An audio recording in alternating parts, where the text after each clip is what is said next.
have a little boy by the name of Alex, which is about 22 months old. If you've been following us on YouTube, you would have known that I've recently started posting about our experiences around baby-led weaning.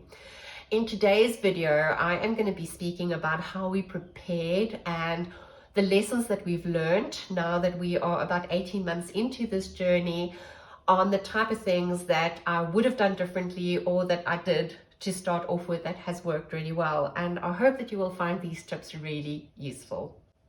So the first thing to do before you start with baby-led weaning, and in actual fact, I would suggest you do this with traditional weaning as well, is make sure that everybody who is going to be around your baby when they are eating and actively involved with your child while eating does a first aid course. While studies have shown that baby-led weaning does not provide an increased risk of choking, it is really important to understand the difference between gagging and choking, and if choking occurs, what to do in that case.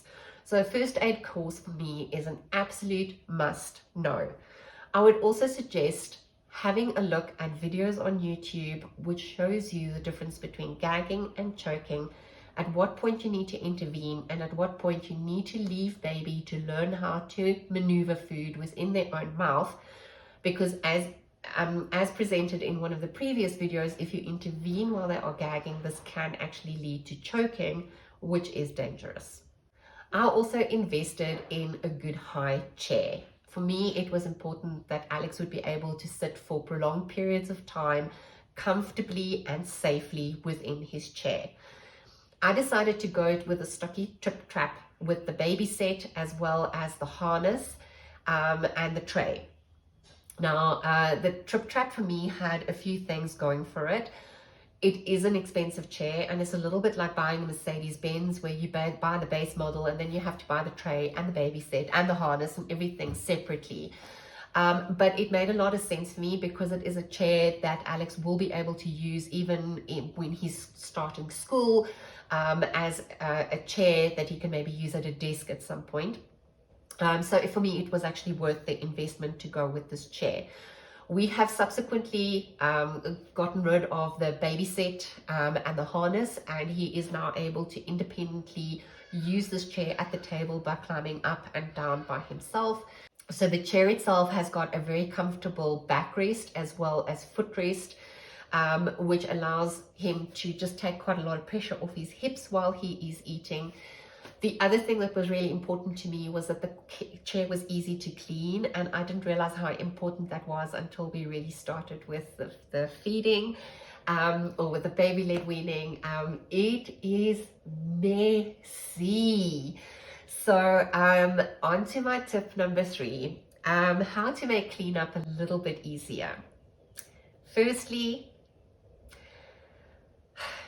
resign to the fact that your baby, the chair, and the floor underneath them will be dirty.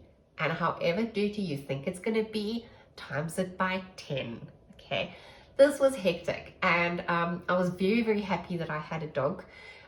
We had taught the dog not to actually eat around the table, but I've got to say I kind of did not enforce that rule at all when Alex just started eating. We also invested in long sleeve bibs. This is an example of some of the bibs that we had actually bought for Alex. It just covered his clothes completely, long sleeves, etc., so that it was easier for cleanup.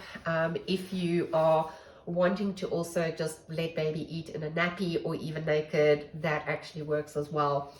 It took quite a bit of effort to not interfere while he was eating and cleaning up. I really had to sometimes sit on my hands to not do it, but I didn't want to impede his enthusiasm around food in any way. And we have now introduced a cleaning up ritual.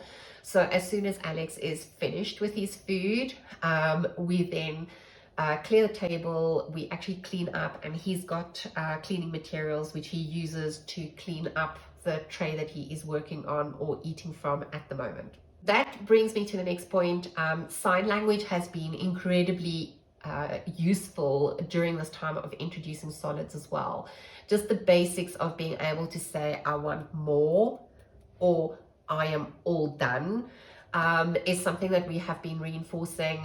It's something that we started even when he was still drinking his milk, which the sign is this.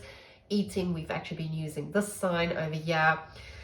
So with that, we've introduced the sign language, and that has been useful for Alex even before he could talk properly, to say, I am all done, I don't want any more food, or I want more of a certain item as well.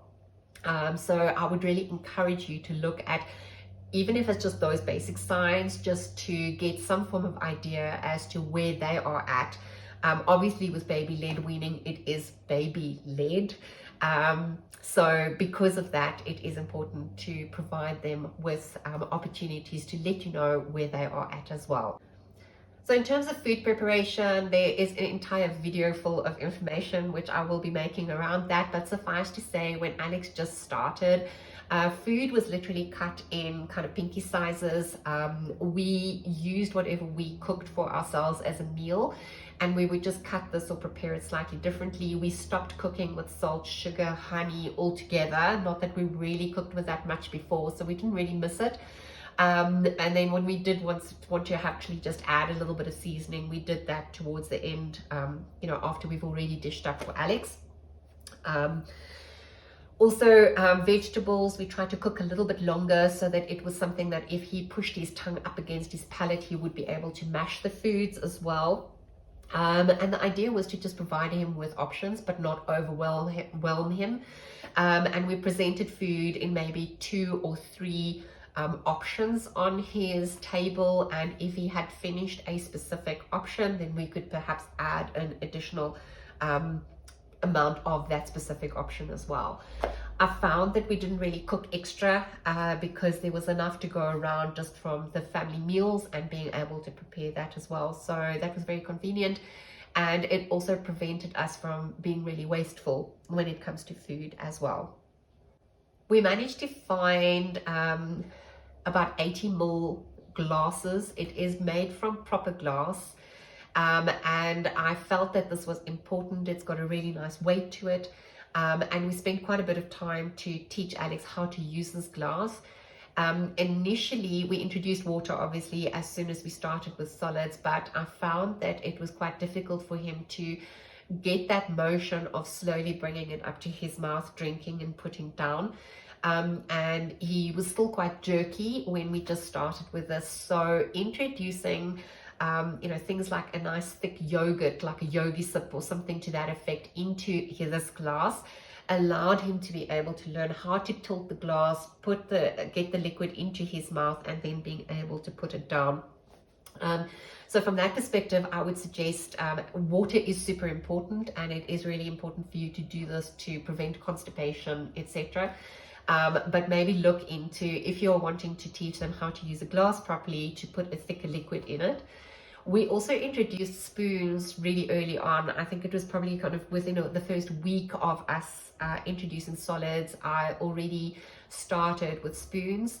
And with that, I would also suggest doing something stodgy that can actually cling to the spoon. So I preloaded the spoon for Alex, and initially I just preloaded it and put it on his tray.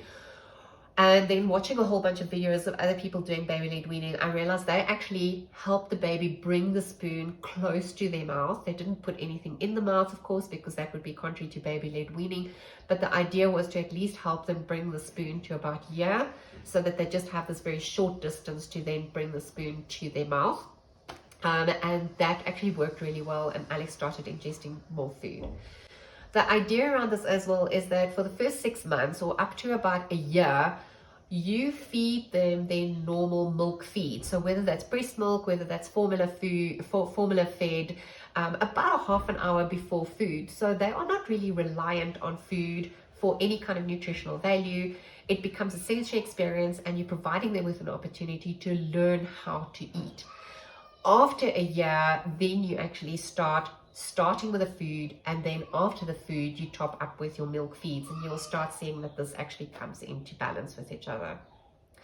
I hope this information was useful. If you like this video, please give us a thumbs up, and remember to also subscribe to the channel should you want any further information around this topic and others around our growing little bodies and minds.